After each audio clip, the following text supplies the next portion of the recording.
Christmas. Should be Christmas when this video goes up, but it's not Christmas when I'm filming. Anyway, I thought I would do a bit of reading because it's mostly relaxing, you know, chill reading session by the fire. I don't have a fireplace, but anyway, I thought since the story, No Exit by Taylor Adams. Speaking of Taylors, my brother is really annoying. He just keeps laughing really loudly. So I was saying, this is set on Christmas. I should be doing that, huh? Since this is set on Christmas Eve, Christmas. I keep repeating myself at this point. It would be appropriate to read this. However, I would like to give the disclaimer that it is not exactly the most relaxing of stories.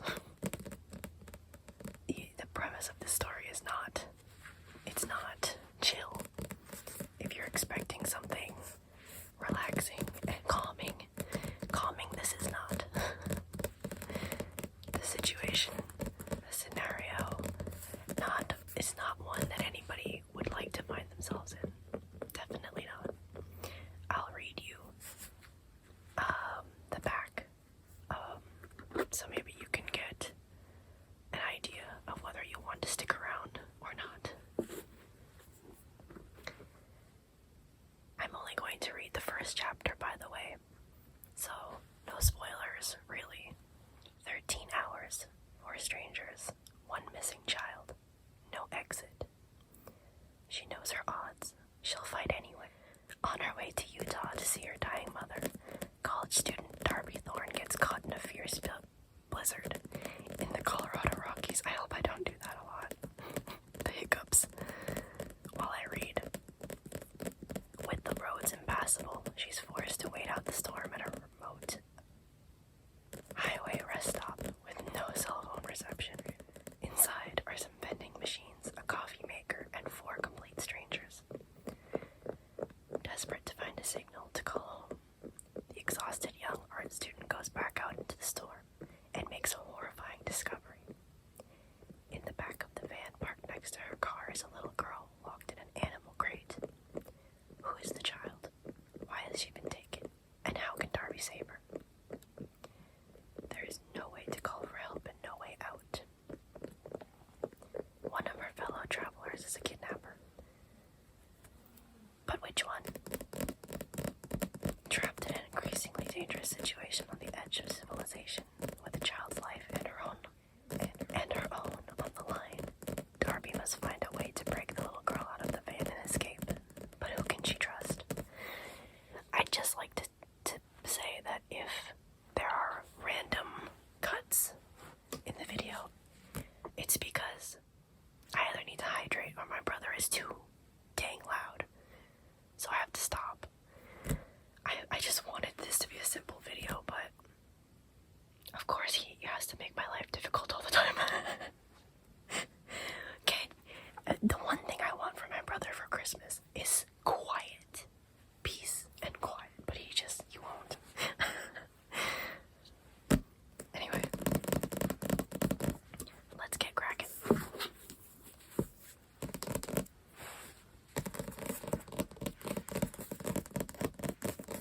I've got my fuzzy jacket on because I thought it was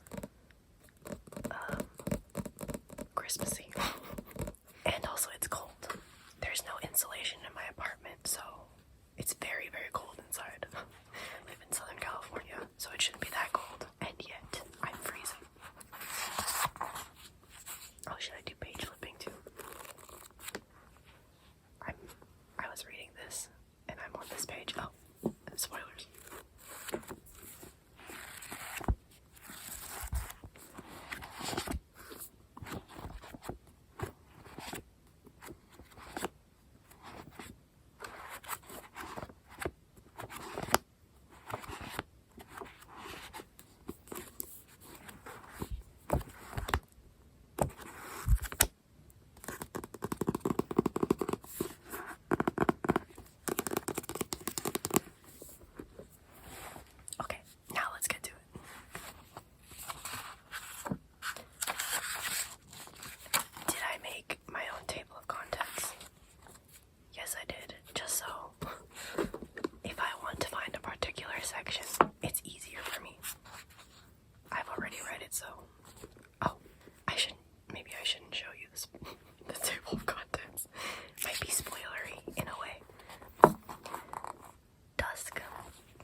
she'd seen had warned Darby didn't own snow chains.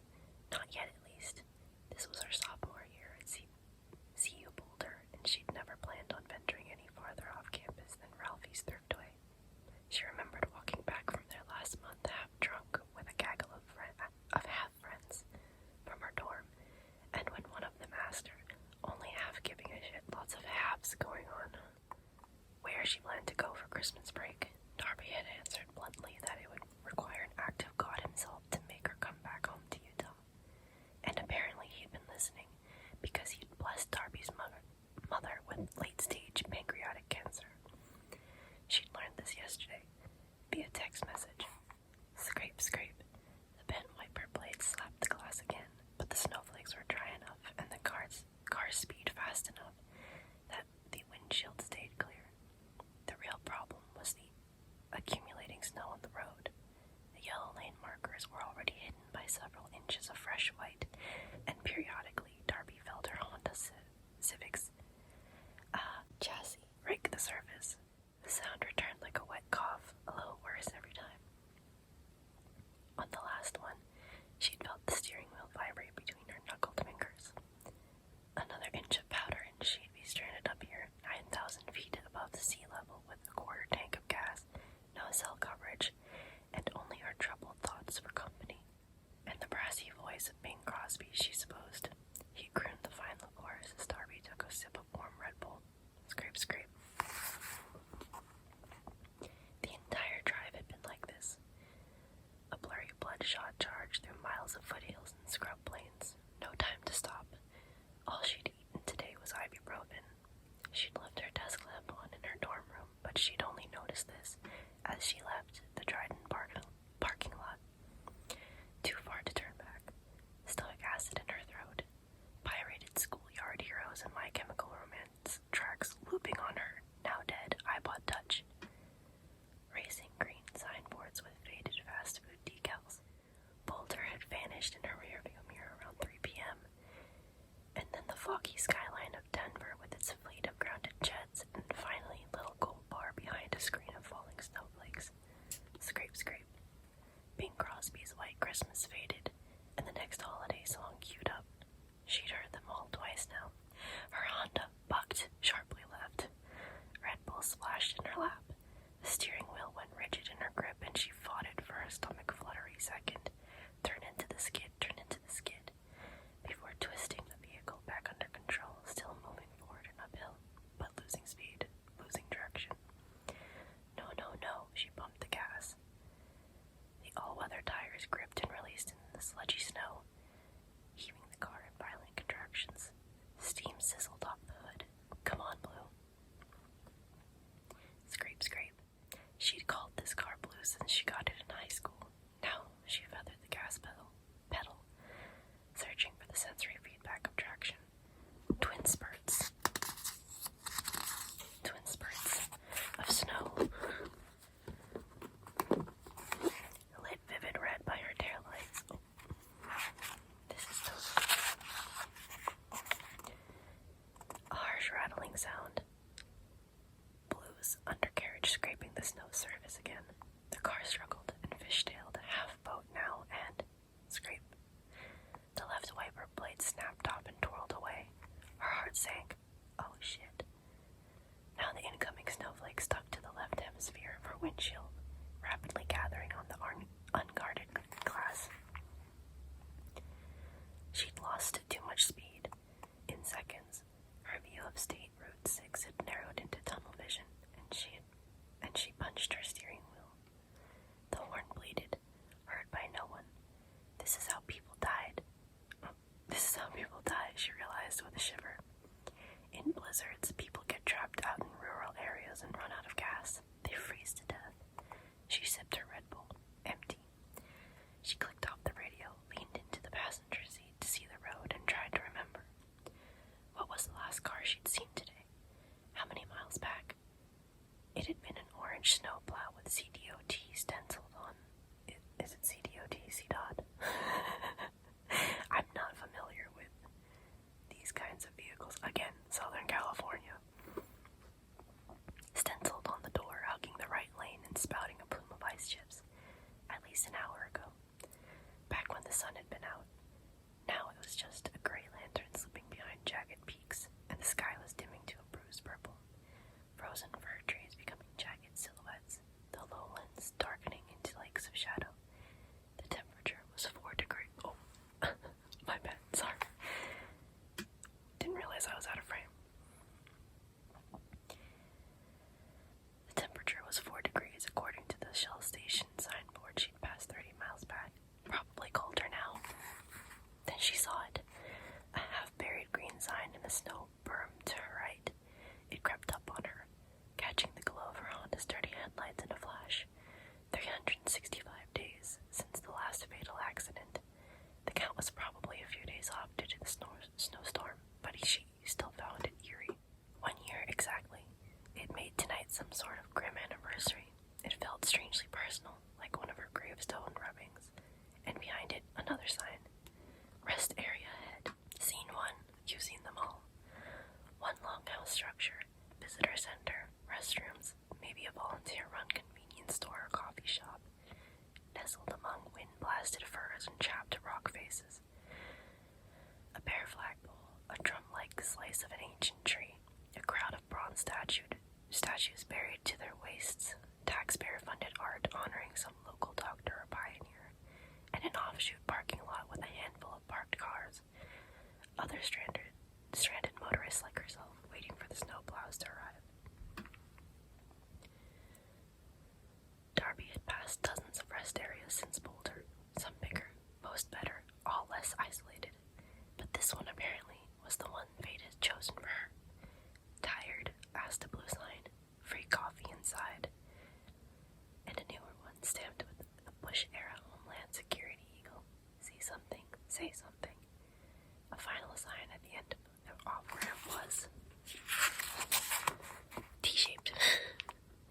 It directed trucks and campers to go left and smaller vehicles to go right. Darby almost ran it over. Her windshield was now opaque with heavy snow. Her right wiper was failing too, so she'd rolled down her window and palmed a circle in the glass. It was like navigating while looking through a periscope. She didn't even bother finding a parking space. The painted lines and curbs wouldn't be visible until March, but nuzzled blew in beside a windowless gray van. She cut the engine, killed the lights. Silence. Her hands were still shaking, leftover adrenaline from that first skid.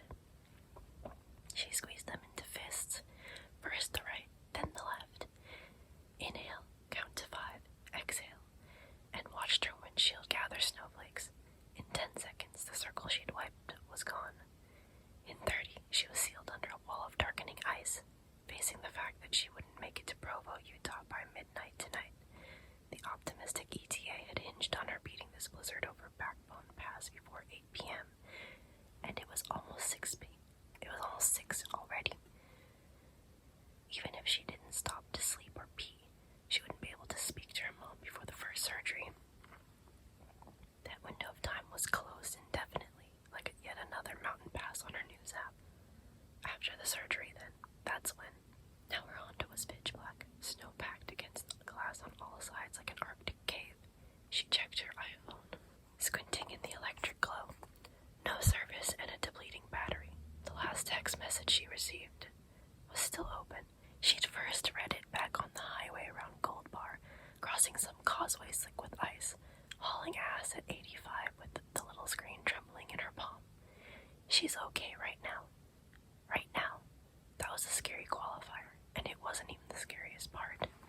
Darby's older sister, Devin, thought in emoticons.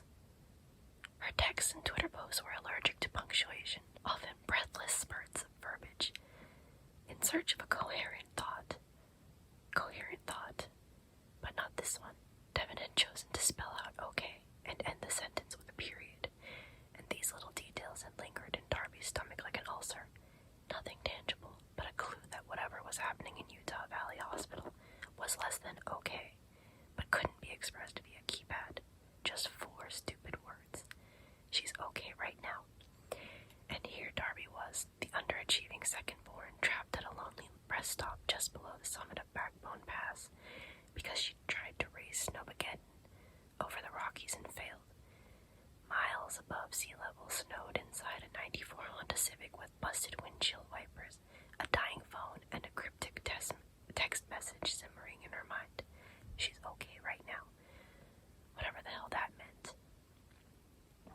As a girl, she'd been fascinated by death.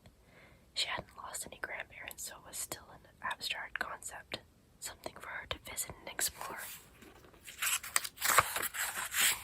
Like a tourist, she loved gravestone rubbings. When you tape rice paper against a stone and rub black crayon or wax to take a detailed imprint, they're beautiful. Her private collection included hundreds of them, some framed, some unknowns, some celebrities. She'd jumped the fence at Lookout Mountain outside Denver last year to capture buffalo bills. For a long time, she'd believed this little quirk of hers, this adolescent fascination with death, would better prepare her for the real thing when it entered her life. It hadn't. For a few moments, she sat in her darkened car, reading and rereading Devon's words. It occurred to her that if she stayed inside this cold vault alone with her thoughts, she'd just start to cry, and God knows she'd done enough of that in the last 24 hours. She couldn't lose her momentum. She couldn't sink into that muck again, like blue, bogging down in this heavy snow, miles from human help. It'll bury you if you let it. Inhale, count to 5, exhale, forward motion. So she pocketed her iPhone, unbuckled her seatbelt, slipped a coat over her Boulder Art Walk hoodie, and hoped that in addition to the promised free coffee, this dingy little rest area would have Wi-Fi. Inside the visitor center, she asked the first person she saw, and he pointed to a cheaply laminated sign on the wall. Wi-Fi for our guests. Courtesy of CDOT's proud partnership with Road Connect. He stood behind her. It says it'll bill you. I'll pay it. It's a bit steep. I'll pay it anyway. See? He pointed. $3.95 every 10 minutes. I just need to make a call. For how long? I don't know. Because if it's going to be more than 20 minutes, you might want to do their Road Connect monthly pass, which says it's only $10 for. Holy shit, dude, it's fine. Darby hadn't meant to snap. She hadn't gotten a good look at the stranger until now, under the sterile fluorescent lights. Late 50s, a yellow Carhartt jacket, one earring, and a silver goatee. Like a sad-eyed pirate. She reminded herself that he was probably stranded here too, and only trying to help. Her iPhone couldn't find the wireless network anyway. She scrolled with her thumbs, waiting for it to appear. Nothing. The guy returned to his seat. Karma, eh? She ignored him. This place must have been a functioning coffee house during daylight hours, but here and now it reminded her of an after-hours bus station. Overlit and bare, the coffee stand, Espresso Peak, was locked behind a rolled-down security shutter. Behind it, 2 industrial coffee machines with analog buttons and blackened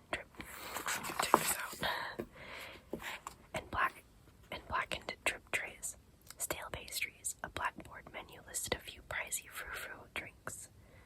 The visitor center was one room, a long rectangle following the spine of the roof, with public restrooms in the back, wooden chairs, a broad table, and benches along one wall. Against the other, a vending machine and racks of tourism brochures. The room felt both cramped and cavernous, with a sharp Lysol odor. As for the promised free coffee, on Espresso Peak's stone and mortar counter was a stack of styrofoam cups, another of napkins, and 2 carafes. I don't know how to say that. Carafes. I'm gonna go with carafes. I don't know. On warming plates guarded by the shutter. One labeled coffee. One labeled cocoa. Kofi.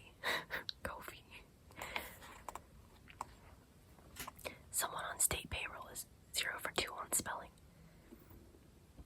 At ankle level, she noticed the mortar was cracked and one of the stones was loose. A kick could dislodge it. This irritated a small obsessive-compulsive part of Darby's brain, like the need to pick at a hangnail. I keep holding it crooked. She heard a low buzzing noise too, like the thrum of locusts his wings and wondered if the site was on backup power. That could have reset the Wi-Fi, maybe. She turned back to the goateed stranger. Have you seen any payphones here? The man glanced up at her. Oh, you're still here, and shook his head. Do you have a cell signal? She asked. Not since White Bend. Her heart sank. Although the regional map on the wall didn't mark their location, Darby could deduce that this rest stop was the one called Wanna Show. Roughly translating to Little Devil, courtesy of a long-forgotten local tongue, 20 miles north of another rest area, the similarly named Wanashono for Big Devil, and then 10 miles farther downhill was the town of White Bend. And tonight, on the eve of Snowmageddon, or Snowpocalypse, or Snowzilla, or whatever meteorologists were calling it, White Bend might as well be on the moon. I got a signal outside, said a second male voice. Behind her. Darby turned. He was leaning against the front door with one hand on the knob. She'd walked right past him when she first came inside. How did I miss him? The guy was tall, broad-shouldered, about a year or two older than her. He could be one of the Alpha Sig guys her roommate partied with a slick mop of hair, a green North Face jacket, and a shy smile. Just one bar, though, and just for a few minutes, he added. My carrier is, T-Mobile. Mine too. Where? Out by the statues. She nodded, thinking. Hey, do either of you know when the snowplows are coming? Both guys shook their heads. Darby didn't like standing between them. She had to keep turning her head.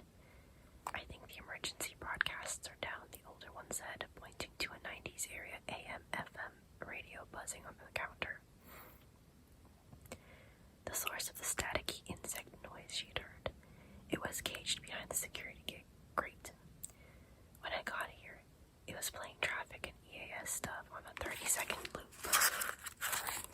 He added, maybe their transmitter's covered with snow. She reached through the grate and straightened the antenna, causing the garbled static to change pitch. Still better than Bing Crosby. Who is Bing Crosby? The younger man asked. One of the Beatles, the older one answered. Oh. Somehow Darby liked the older one already and regretted snapping at him about the Wi-Fi. I don't know much about music, the younger one admitted, clearly. On the big table, she noticed a deck of dog-eared playing cards, a little Texas Hold'em, apparently, to bond two strangers stranded by a blizzard. A toilet flushed in the restrooms. 3 strangers, she tallied. She slipped her phone back into her jeans pocket, realizing both men were still staring at her. One in front, one behind. I'm Ed, said the older one. Ashley, said the younger one. Darby didn't give her name. She elbowed out the front door, back into the sub-zero chill outside, and stuffed her hands into her coat pockets. She let the door swing shut behind her, hearing the older man ask the younger one, Wait, your name is Ashley? Like the girl name? He groaned. It's not just a girl name. The door closed. The world outside had darkened under shadow. The sun was gone. Falling snowflakes glittered orange in the visitor center's single exterior lamp, which hung over the doorway in a big pan. But Snowmageddon seemed to have thinned out for a few moments. Against the descending night, she could see the outside outlines of distant peaks, craggy shards of rock, half shrouded in trees. She drew her coat up to her neck and shivered. The crowd of statues that the younger guy, Ashley, had mentioned was to the south of the rest area, past the flagpole and picnic area. Near the off-ramp she'd taken, from here, she could barely see them, just half-buried forms in the snow. Hey! She turned around. Ashley again. He let the door click shut and caught up to her, taking high steps in the snow. There's a really particular spot I had to stand. That's the only place I could pick up a signal, and it was just 1 bar. You might only be able to send a text. That'll still work. He zipped up his jacket. I'll show you. They followed his old footprints out there, and Darby noted that they were already half filled with several inches of fresh powder. She wondered, but didn't ask, how long he'd been stranded here. Gaining some distance from the building, she also realized this rest area was nestled on a precipice. Behind the back wall, steps marked an abrupt cliff. She couldn't even see exactly where the land started to drop, as the blanket of snowpack disguised the verticality. One misstep could be fatal. The floor up here was equally hostile. Douglas firs whipped into grotesque shapes by powerful winds, their branches jagged and stiff. "Thanks," Darby said. Ashley didn't hear. They kept lurching through waist-deep snow, arms out for balance. It was deeper here, up the footpath. Her Converse were already soaked through, her toes numb. "So you go by Ashley?" she asked. "Yeah." "Not like Ash? Why would I?" "Just asking." Again, she glanced back to the visitor center and spotted, I lost my place. A figure standing in the amber glow of the building's single window, watching them from behind the frosted glass. She couldn't tell if it was the older man, Ed, or the person she hadn't seen. "Ashley is not just a girl's name," he said as they trudged. "It's a perfectly viable man's name." "Oh, definitely. Like Ashley Wilkes in Gone with the Wind." "I was just thinking that," Darby said. It felt good to bullshit a little, but still the wary part of her brain that she could never quite disengage wondered. "You're familiar with that old-ass movie, but you don't know who the Beatles are." "Or Ashley Johnson," he said, "the world-famous rugby player. You made that one up." "Did not." He pointed into the distance. "Hey, you can see Melanie's Peak." "What?" "Melanie's Peak." He seemed embarrassed. "Sorry, I've been stuck here a long time, reading everything in the information center. See the big mountain over there? Some guy named it after his wife. That's sweet. Maybe, unless he was calling her frigid and inhospitable." Darby chuckled. They'd reached the icicle statues now. There was probably a plaque detailing what it all meant under the snow somewhere. Sculptures appeared to be children, running, jumping, playing, cast in bronze and coated with ice. Bronze. Ashley pointed at one wielding a baseball bat. "There, by the Little Leaguer." "Here?" "Yeah, that's where I got a signal." "Thanks." "Do you," he hesitated, his hands in his pockets, "need me to, stick around?" Silence. If... "No." Darby gave him a smile, a genuine one. "I'm fine, thanks." "I was hoping you'd say that. It's cold as balls out here." He flashed that easy grin of his and walked back to the orange lights, waving over his shoulder. "Have fun out here with the nightmare children." "Will do." She didn't realize how unsettling the statues were until she was alone with them. The children were missing chunks. It was an art style she'd seen before. The sculptor used raw hunks of bronze, fusing them in odd and counterintuitive welds that left seams and gaps. But in the darkness, her imagination rendered gore. The boy to her left, the one swinging a baseball bat that Ashley had called the Little Leaguer, had an exposed ribcage. Others waved spindly, mangled arms, missing patches of flesh, like a crowd of pit bull mauled victims, gnawed half to the bone. What had Ashley called them? Nightmare children.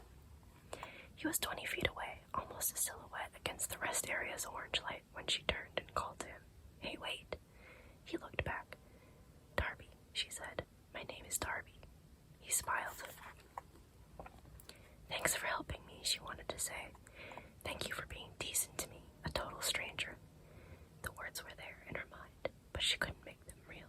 He broke eye contact, the moment evaporating. "Thank you, Ashley." He kept walking. Then he stopped again, reconsidering, and said one last thing. "You do know Darby is a guy's name, right?" She laughed. She watched him leave, and then she leaned against the statue's baseball bat, frozen mid-swing, and held her iPhone skyward against the falling snowflakes. She squinted, watching the cracked screen's upper left corner. No service. She waited alone in the darkness. In the right corner, the battery had fallen to 22%. She'd left her charger plugged into an outlet in her dorm, 100 miles back. "Please," she whispered. "Please, God."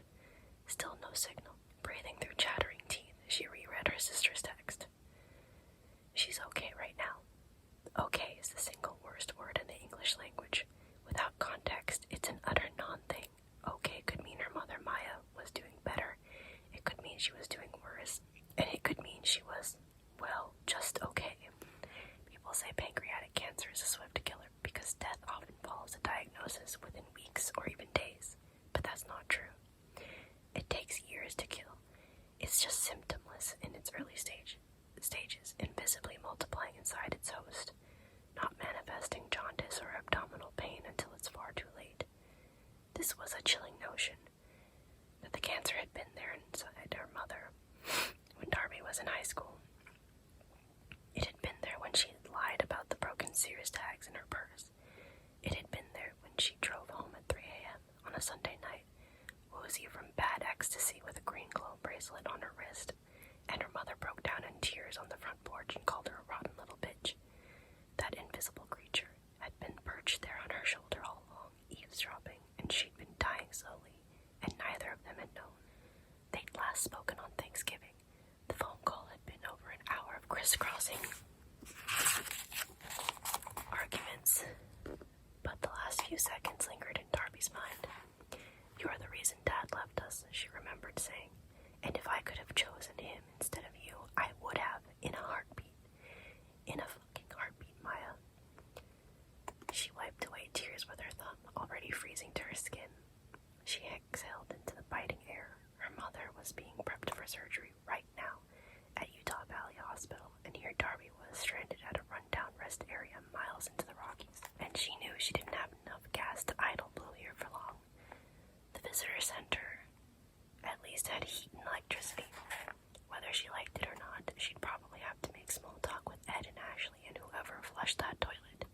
She imagined them, a huddle of strangers in a snowstorm like gold miners and homesteaders who must have shared refuge in these same mountains centuries past, sipping watery coffee, sharing campfire stories, and listening to the radio for garbled clues as to when the snowplows would arrive. Maybe she'd make a few Facebook friends and learn how to play poker. Or maybe she'd go sit in her Honda and freeze to death. Both options were equally enticing. She glanced at the closest statue. "This is going to be a long night, kiddos." She checked her iPhone one last time, but by now she'd given up hope on Ashley's magic signal spot. All she was doing out here was wasting battery and courting frostbite. One hell of a long night. She headed back into the Wanna Show building, feeling another migraine nip at the edges of her thoughts. Snowmageddon had kicked up again, obscuring the mountains with wind-swept snowflakes. A sharp gust of wind raced up behind her, creaking the fir trees, whipping her coat taut. She unconsciously counted the cars in the parking lot as she walked. 3, plus her Honda, a gray van, a red pickup truck, and an unidentified vehicle, all obscured by rolling waves of frost. On her way, she chose to circle through the parking lot around this small collection of trapped cars. No reason, really. She would later look back on this mindless decision many times and wonder how differently her night might have played out if she'd merely retraced Ashley's footprints instead. She passed the row of vehicles. First was the red truck, sandbags in the bed, webbed tire chains. Less snow heaped on it than the others, meaning it hadn't been here long. She guessed 30 minutes. The second car was completely buried, just an unrecognizable mound of snow. She couldn't even discern the paint color. It could be a dumpster for all she knew, something broad and boxy. It had been here the longest of the 4. Third was blue, her trusty Honda Civic. The car she'd learned to drive in, the car she'd taken to college, the car she'd lost her virginity in, not all at the same time. The left wiper was still missing, tossed into some snow berm a mile down the highway. She knew she was lucky to have made it to a rest area. Last was the gray van. This was where Darby chose to cut between parked cars and take the footpath to the building's front door, some 50 feet away. She planned to pass between the van and her Honda, leaning on the doors of her own car for balance. Printed on the side of the van was an orange cartoon box like a counterfeit Nick Wilde from Zootopia.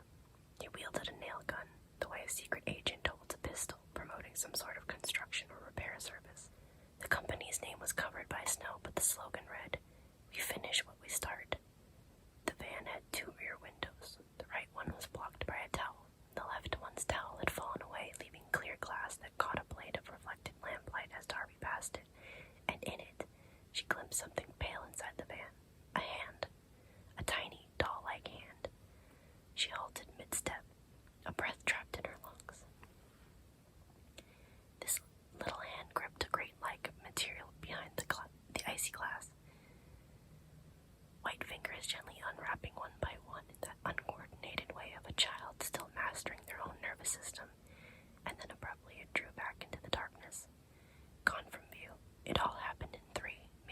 seconds, leaving Darby in stunned silence.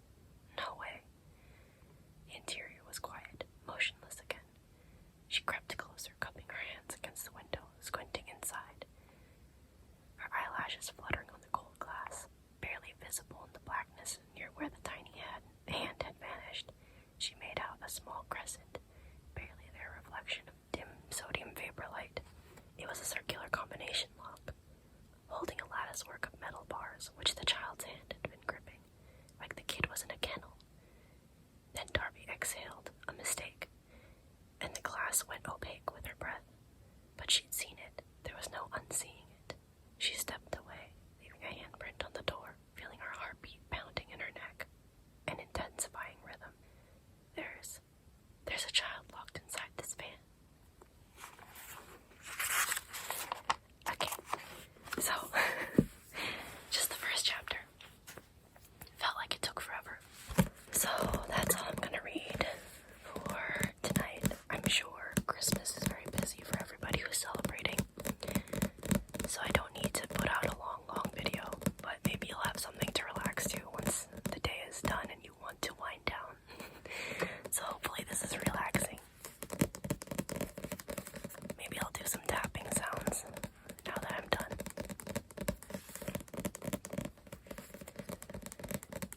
I highly recommend this book. It's very good. Very good.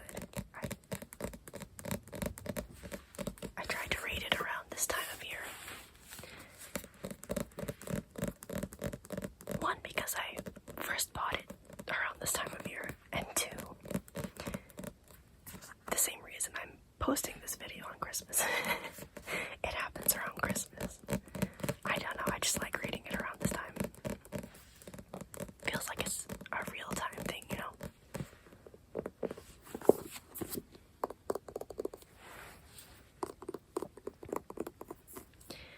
Yeah, so it's a really good story.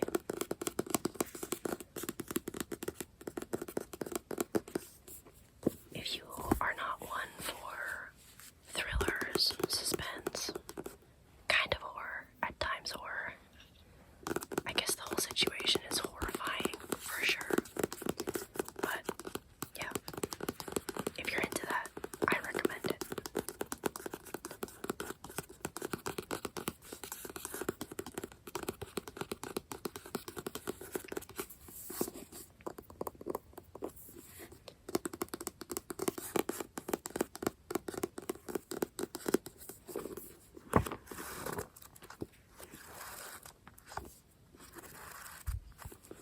I'm also reading another book. I'm reading this book, Bullet Train, by Isako Kotaro. Because I watched the movie, and I really liked the movie. It was just fun. I liked it. I saw the posters around and about town, around the town. I saw it around, and I thought it looked stupid. I had no interest in watching it, but I recently switched to T-Mobile, and they gave a Netflix subscription with the plan that we switched to.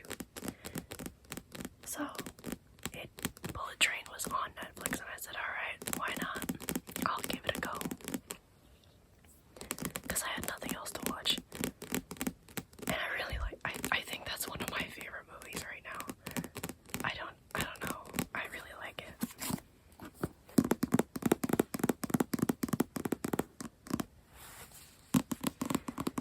So far, I definitely still like the movie more than the book, but I'm only 50 pages in anyway, so that's alright. Maybe I'll enjoy the book as much as the movie as it goes on. I don't know.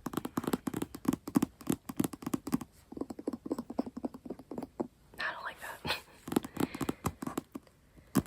The names, the characters have different names, and there are some other differences as well from the movie and the book.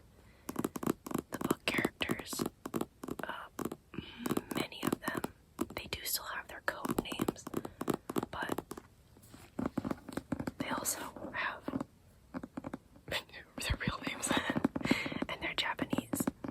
In the movie, I believe they only go by their code names, which I personally like better than having any real names.